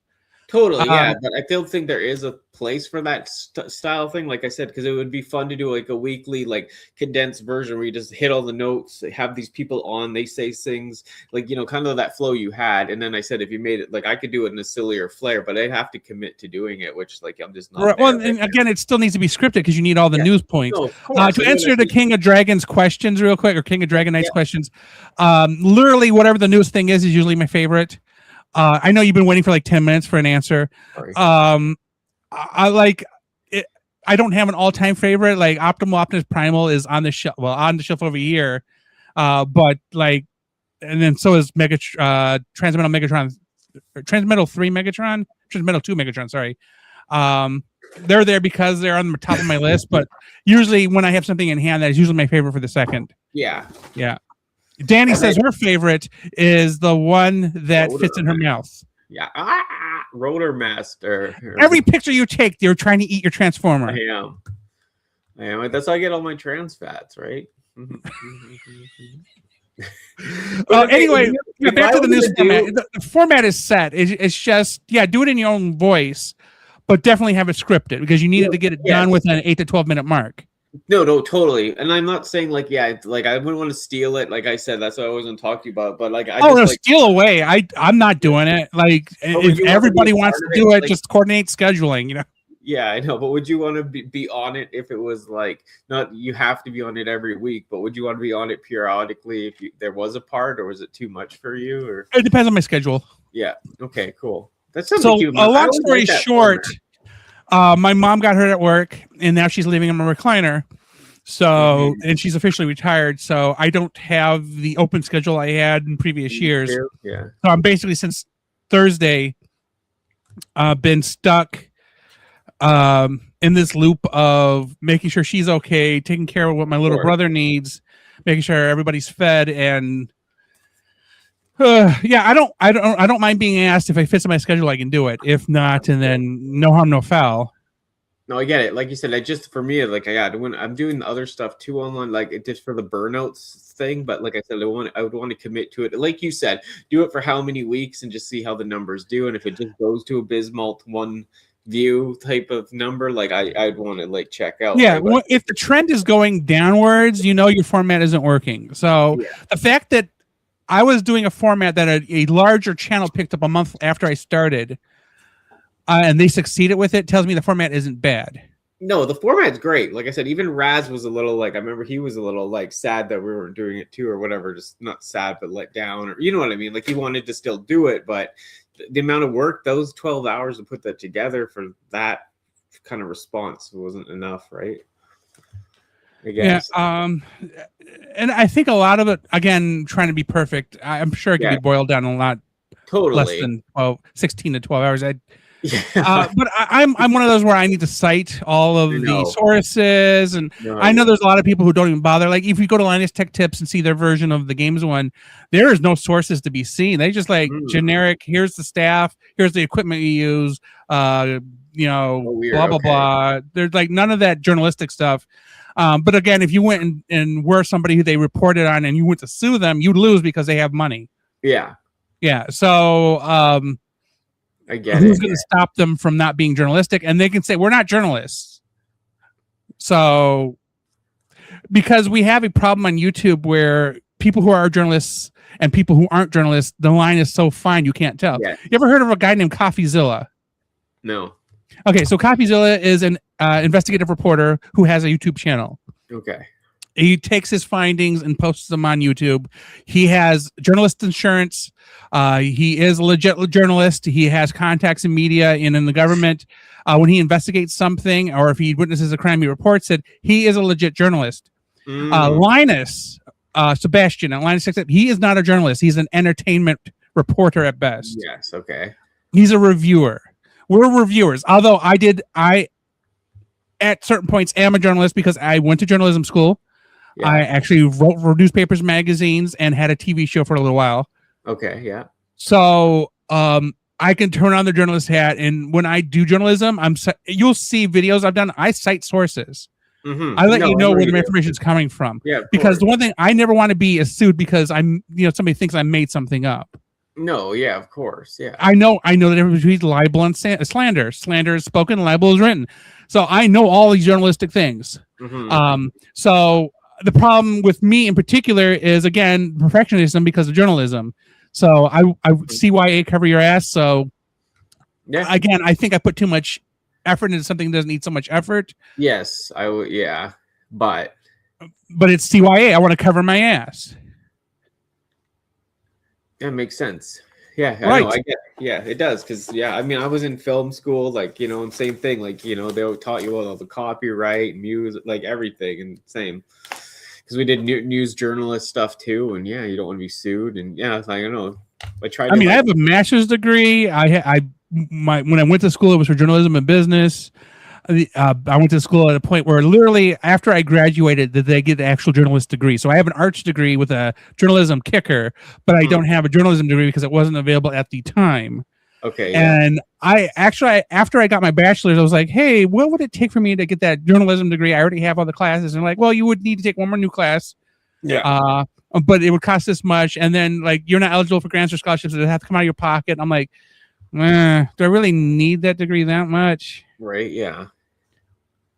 I mean, at that point in 2010 or whatever, I was already starting to work on it was 2009. I was just graduated from my bachelor's. I hadn't started graduate school yet.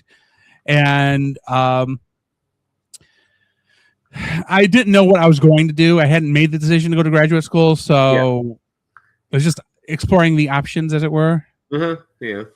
And then ended up in graduate school in law. And then after about 2.5 years, I was like, you know what? I'm not feeling the lawyer thing anymore. So let's. Yeah. Yeah. Well, that's great. Well, yeah. So don't go to school to be a lawyer and then drop out of school. Sure, you'll get a master's degree, but you also have the debt of a lawyer. I'm in debt up to here. No, like I got my debt under $100,000 last year, and then they tacked on $10,000 of interest, so now I am at $105,000, and I am dying here. Oh God, I do not make enough. Like my payments are like $2,000 a month. Jesus, Anthony. Right. I don't make enough. I basically work to pay my loans. Oh my God. Yeah. So I switched over to a income-based repayment plan. Yeah. Originally I switched to Biden's Save Act, but that got axed, so I switched over to the income-based one. So it's not $2,000 anymore, but I dread. I'm lucky that I'm not the kids who have to deal with the new law starting July 1st. Because they passed the law here on July 1st about how repayments are going to be done, and we're not being grandfathered in. We're basically keeping our old repayment plans. So, like, other than the safe plan, everybody had to move off the safe plan. But like, it would suck to be somebody who's just now going to school starting this fall. No, totally. Yeah, that's scary. Yeah, that's crazy. So, what about that Nintendo Direct? Did you watch it? Do you like the Nintendo? No, I'm not even into it anymore, man. I don't have time to game. Like it just. Yeah, you know, as I said, I've been selling off games, so I'm like, I sold. If I'm not playing it, it's not enlisted enjoy, and then I could just Marie Kondo it. Yeah. I wish I used to like it, keep up with it, but like I said, like when I'm not doing this, I'm like because I'm selling stuff, selling collections, selling my stuff, like working on so much other stuff. It just go constantly, you know. So I think the game is like barely any. Yeah, your mom is really nice. Yeah, she went to physical therapy. But it's basically she's winding down, and we all know what's coming, and she doesn't want to do any of the work to prepare for that. And she basically just spends her entire day in my recliner. God, man. So yeah, I kind of wish she would go back to the way she was before. But there's nothing I can do about it, and she refuses to go to any type of care. So really? Yeah, so because she literally told me if you put me in a nursing home, I will commit suicide. I'm like, oh, that's what my that's mom cool. Yeah. So that's not happening. I'm sorry about that, Anthony. Yeah, like I said, I didn't want to say too much on here, but they didn't know. Yeah. Anyway, back to the topic at hand. Love you, mother. She's saying that so you don't put her in a nursing home. Oh yeah, I get it. You just, I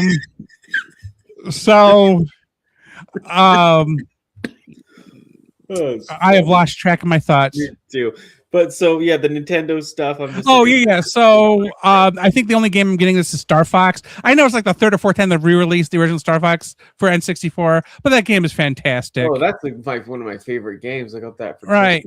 They announced yesterday the remake of Ocarina of Time, and I'm like, Matthew, this is my little brother Matthew. I'm like, man, I just cannot do a long storied. I just can't do an RPG. I can't do anything like that.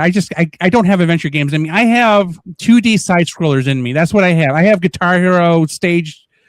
That's new stage games about to come out. That's what I have in me.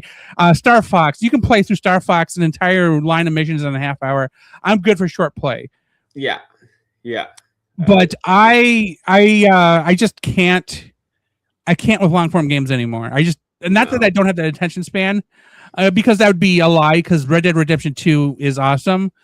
But because I'll get lost in those games. I'll lose 8 hours and not even think about it. Oh, yeah. But it's just, I just, other than Pokemon RPGs that aren't appealing to me anymore, straight up adventure games aren't appealing to me. There's just certain things that just aren't working for me anymore. When I was younger, I could have gone all day. Same.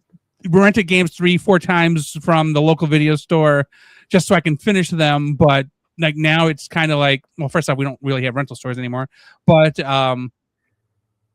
it's just, I'll buy a game, it'll sit on the shelf, and then I'll be like, no, I'm not feeling it. And then I'll either return it or I'll sell it because I missed the return window. So I really got to narrow down. I know what my scope is. Again, it's the side scrollers, it's the musical games, and it's the open world game. I sometimes get into Fortnite. I spent 20 hours in Fortnite week before last. Okay. Wow. I just a lot of things going on. I just needed something to numb the brain. Yeah. So I spent 2.5 days playing Fortnite. Yeah. I feel the same. Like I just I can't put in those hours I used to for that kind of stuff anymore. Like for the like the gaming, like, you know what, it was so different when you were just like younger, and like, you know, people would come over, friends, you'd hang out, and just everyone would like chip in and play through a game together. It's like I'm more one of those people. Like I'm the original Twitch watcher before Twitch exists. Like I used to like to watch people play more than me playing, you know. I can't really watch people play games. I think it's boring to watch. I'd rather play. I like to watch it in a room though, not on like Twitch though. I like to watch someone if they're in my room like playing the game. Oh man, I never liked that when I was little either. No. What was the? I was at an event on Sunday with Moose from my channel and a couple other guys that we did things with, and one of them was like, oh, and I blanked that fast. I know Jason said it, I just can't remember what.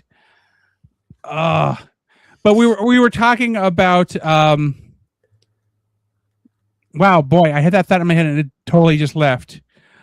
Basically, I can't. I don't have it in me to do it. I can't. I remember what it was. I can't live stream and talk about what I'm playing while I'm playing it. I need to focus on what I'm doing. Yeah. So basically, if you want to watch my head do almost nothing as I'm looking at a screen and not talk, hey, I could put my head in the picture, but like I just rather just show the screen as it is without me interjecting, without a text overlay, and just let it go, you know? Okay, yeah, I get it. I used to be really good. Like I streamed on Twitch for years at the beginning before I did even more of the YouTube stuff. I always did YouTube, but I was doing really well on Twitch, but I ran into like a lot of like, that was the early days. We're talking like almost 10 years ago, 8 years ago now. And it's like, there was so much more hate from my kind then, you know what I mean? Just like, now it's just overrun. So it's like, it's not near as bad, but it gets to you, man. This live streaming can get to you, especially on platforms like that. Yeah, I'm not a watcher. I really would prefer to play the game. I can't do commentary while I'm playing. it just isn't gonna happen. Like when I'll play PlayStation and somebody will send a message, I'll voice the response real quick. But that as far as the thing is this way, whatever. Tell me whatever. I'm like, okay, cool, thanks. And then back to what I was doing. Sometimes I'll be so into the game that I will miss all the chats. Yeah. I was playing Assassin's Creed Shadows like a couple months ago. And I had a bad day at work and I just needed to shut my brain off, and I know people chatted at me and I could see the chat window in the second screen here, but it just did not hit anywhere in my acknowledgement area. I was just like, you know what? I need this ninja to succeed at stealing this weapon upgrade. I just need this. That was the entirety of an 8-hour stream, was me trying to get this thing and dying over and over and over. And then once I got it, I was like, you know what? I feel like I've achieved something because this day has sucked. Now I'm done. I'm going to because you have those bad days. You need to feel like you've done something constructive. Oh yeah. And that is pretty much why I do anything anymore. I play music games because I just need to hear the music, sing to the music, play, because I sing and play guitar at the same time. So I just need to not have to think about anything else that's going on in the world. You need to shut your brain off. Yeah, I get it. Other stuff. You know what? Are you into cards at all? Like, not Pokemon, but like. I was going to say yes to Pokemon, Yu-Gi-Oh. But when I used to work for Nintendo. Yeah. But during the pandemic, well, first off, when Nintendo hired me, they gave me a deadline of February of 2020 to stop doing any card related stuff. Because even though they own Pokemon, they were like, even doing Pokemon is a conflict of interest for my job. So stop doing it. I'm like, okay, cool. I could play it in my own time, but I couldn't run events anymore or do any of that stuff. But I was like, you know what? I don't really have time to do work for Nintendo and then do the Pokemon Company stuff. No. So I sold all my stuff. I've bought like 4 decks since then, but like I sold all my Pokemon stuff, and then Yu-Gi-Oh stuff. I bought some special sets because nostalgia. You want those cards you had back when you were young, Of course. And they re-release them periodically. But I don't do any card gaming at all now. Okay. I have the small, tiny collection. Like I have the Transformers card game Moose and I bought boxes of the series 1 through 5 as they come out, and then we would make sure we each had at least copies of each card. So other than collecting and playing, building some decks and stuff, as I said, I have all my Transformer stuff, but I still Pokemon, Yu-Gi-Oh, most of my Magic. So I'm not doing anything. I'm not into. I didn't even bother. I know One Piece exists. I know that the Disney game exists. Yeah. I'm not going to start a new game. I just can't. The girl who I played Pokemon competitively online with, she passed away from COVID. For the last 4 years, every single time I think I'm going to play a game, I look at the cards and go, I can't. Yes. There is something. I was just obviously a mental block. I just can't. Yeah, I know. I get it, but yeah, that's a lot. Yeah. Yeah. So. Bobley 4843. My favorite of those games was the NWO, WCW NWO Revenge game, like that one, the one before it. Like those were my favorite N64 games. I love the two. Which one was it? The one with like the Stone Cold on the cover. You know what I mean? Oh, I don't remember. But then I remember in 2000s, the PlayStation 3 had Legends of WrestleMania and Raw SmackDown. And if you had both save files on the card, you would get all the rosters. Okay, so you had like 150 different wrestlers, classic wrestlers and new wrestlers. And I still regret selling those games off years ago because those were the best wrestling games. Those N64 and And I remember we used to do the thing like we'd make our own characters, all the customization shit. Okay, so WrestleMania, so whenever I buy the current WWF, whatever WWE games, if they do a WrestleMania edition, that's the one I get. So they do them like every 4 years or so. Yes. Because I want Hulk Hogan, I want Randy Macho Man, I want Roddy Piper, I want those classic wrestlers in the game. I will play primarily with them, but I need that classic story mode too. I need to be able to play through WrestleMania 0 through 25, you know, or 1 through 25, I should say.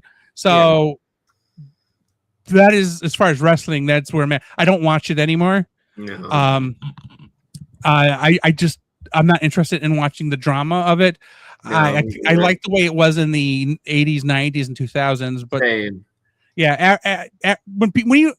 when you watch wrestling and go, wait a minute, this guy in 1980s was the best wrestler here, and yet he's 60 years old and still wrestling, and he's just losing all the time, or he has some major storyline where he takes over. It's corny. It's a soap opera. I'm not into it anymore. Like the the Attitude Era, like I loved Cactus Jack, Mick Foley. That was peak, and when women were like objectified, I love that era. Well, some things we can keep in the past. I have a problem with people saying "my woman" or "my man." Like, you don't own them. Why are you saying? Anyway, okay. Well, I know, but I just like the glam part of it. The big tits and the. Well, I mean, what did they used to call TNA, tits and ass?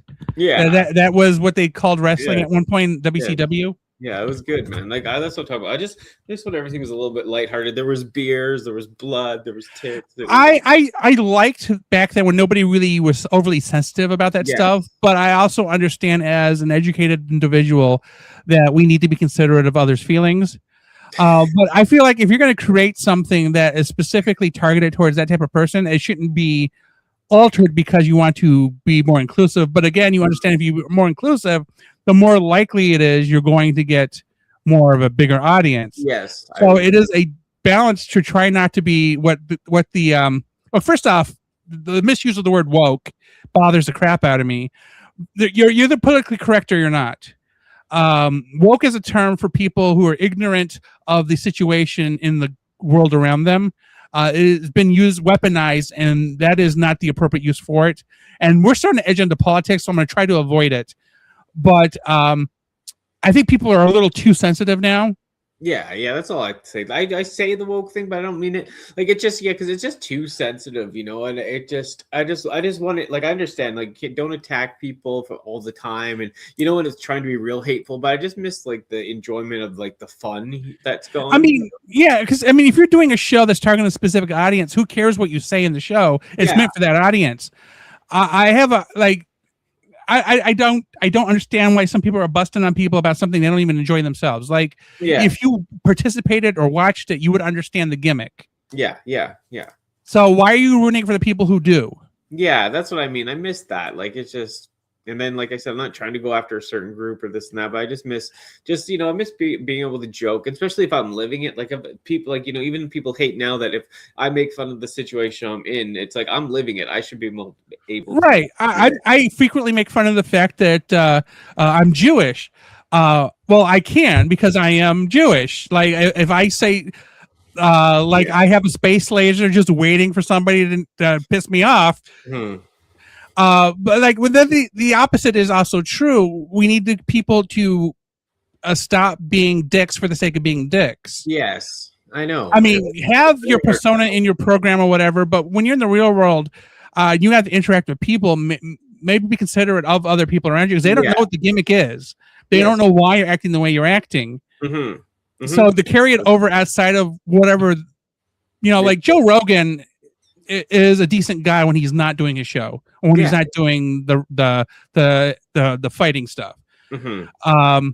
Stephen Colbert is a really good example. For 9 years, he played Stephen Colbert, and he played a Republican hard writer on the Colbert Show. But that was a character he was playing. He didn't carry it over outside of what he was doing unless it was part of the show's overarching gimmick. Because you saw him do interviews, he made aware the people he was talking to that this is the gimmick. He didn't just come onto them and start into them without them knowing. And it's the one thing I really liked about the Daily Show in general is the people who they were interviewing weren't ignorant or were not unaware of what was being done. It was being done for laughs, and they knew that Colbert was a character. So like both sides of the argument is so dumb. Just if you don't know what the whole story is, what the situation is, don't comment on it. And as I constantly have to tell people, if it doesn't impact you in any way, don't worry about it. If it's not your problem, it's not your problem. Yeah, I would agree. Now, did you bring enough food for everybody? No, I just had a Skittle. But yeah, no, it's cool to touch on that. Like I said, I don't want to get heavy too political on this, but like, you know what I mean? It's like, it's still cool to get insight on this and what people think, right? Yeah, I mean, I can rant about this for a while because I'm a fairly moderate person, but to see, here's another thing that annoys me. Patriot Prime is a former military member who has a job in government, and he doesn't lean any way. Or at least not publicly. What he does in the privacy of his own home is his thing. So, but because he's a patriot, somehow that means he's this type of person. So people really need to stop putting their own, what is that called when people put their own thing on somebody else? They need to stop putting their own problems onto other people and defining them. That's not how things work. What you do in your show versus what you do in your personal life versus what you do in public can be all different. But it's like the woke, I think that patriot thing has been weaponized for, like the type of woke people to hate on now or something, because they just think all these people are on the right or all this. So it's like, I live in the United States. Do they still make sour Skittles? Yeah, they do. So I live in the United States. I like the United States. I would, in fact, if somebody said a projection, they're very good, Megatron. Projection, a label, whatever. They project their problems on the other people. That I wish people would stop worrying about other people when it has nothing to do with them. Okay. My problem isn't the country. Because I live in Ohio. Our governor's been pretty decent. I don't like the fact that he endorsed Trump's candidate for governor, but he's been fairly moderate for a Republican governor. And he's done a lot of good things. Now, that's not saying that Trump hasn't done some good things either. But rhetoric is a problem. It creates situations where somebody tries to assassinate somebody else. I don't know if we know this. A few weeks ago, another guy tried to take out Trump. If you stop the rhetoric, and then we won't have these people thinking that they're somehow some hero going out and trying to solve a problem. We need to stop making. Yeah, we need to stop projecting. That is a really good word, Megatron. That is a fantastic word. Mm-hmm. I think a lot of our problems would be solved like if we were just capable of having the conversation. And keep in mind, a conversation based in reality, not I had enough votes, it was a landslide, they stole the election. That obviously is not true. I mean, it's been proven. Our elections are fantastically safe. Rarely does anybody slip in an errant or a double vote. So to argue there is a problem is ignorant of the facts. Okay. Yeah, like I said, I'm Canadian. I don't know as much. I don't like to get too. Oh yeah, they don't vote in Canada. They don't have health insurance. You know, you all live in caves. I've had that. And she's not sharing any of these Skittles with me at all. Like, she just needs to hand it to me through the screen here. And I'll give you one, Anthony. Open your mouth. Ew, it sounded bad. But yeah, no, this was great, man. Like I said, it's so nice. Like I was saying, like it was good to like hang out with you again because we used to see you all the time, especially during that COVID era. There was something going on every other week. Well, yeah, everybody was dying around me, so I had nothing better to do. As you put that skill in your mouth, it only contains smallpox. Well, thanks, baby. But yeah, it's great. Probably ended up here, but like I said, now that you've been on once, I'd love to get you on with some other people that have been on. Like if you want to be on with TFA, we can get JJ. We could get the new guy I'm doing stuff, Brett, Ultra Megatronus, if he has time, or anyone. I'm up for an orgy. I mean, whatever you call this thing, a panel.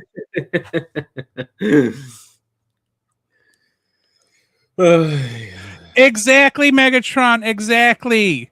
Like making a mountain out of a molehill. Come on, like, and so I'm picking the little brother up from work today. Oh no, I'm in Ohio. She's in Victoria. So Canada.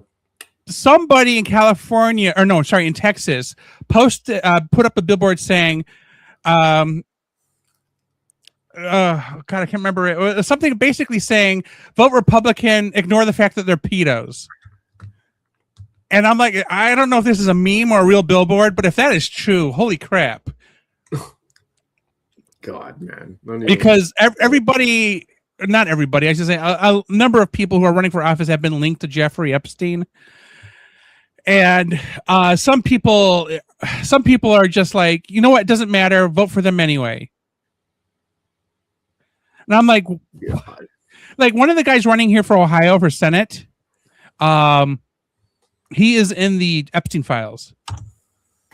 Heavy dog. And here's the kicker: Epstein isn't just a Republican problem; it's also a Democrat problem because Clinton's in them. So, like, the only person who's really clean is like Obama at this point, and maybe Bush the second. So many other people in government, Democrat and Republican, are. It is nuts. You can search online, and you can actually read the hundreds of thousands of files from that, and look up names. It is. No party is clean. No, yeah, but it just seems like people are arguing it's one side or another. It's not. No, I believe that. Yeah, Epstein did not care your affiliation, your religion, your race, as long as you were paying him. Oh, God. 100% Megatron. It is such a gross abuse. Again, it makes me happy that at least DeWine here in Ohio kept his nose out of that crap. But if one of the guys who is running gets the position, I have a feel like things are just going to get horrible here in Ohio. Like, yeah, once you get the money, then you get the power, baby. But crazy. Anyhow, yeah, like. I think we'll end it there, but like, what? Do you want to? This is the longest 90 minutes ever. No, it's all no. This was fun. It's just yeah.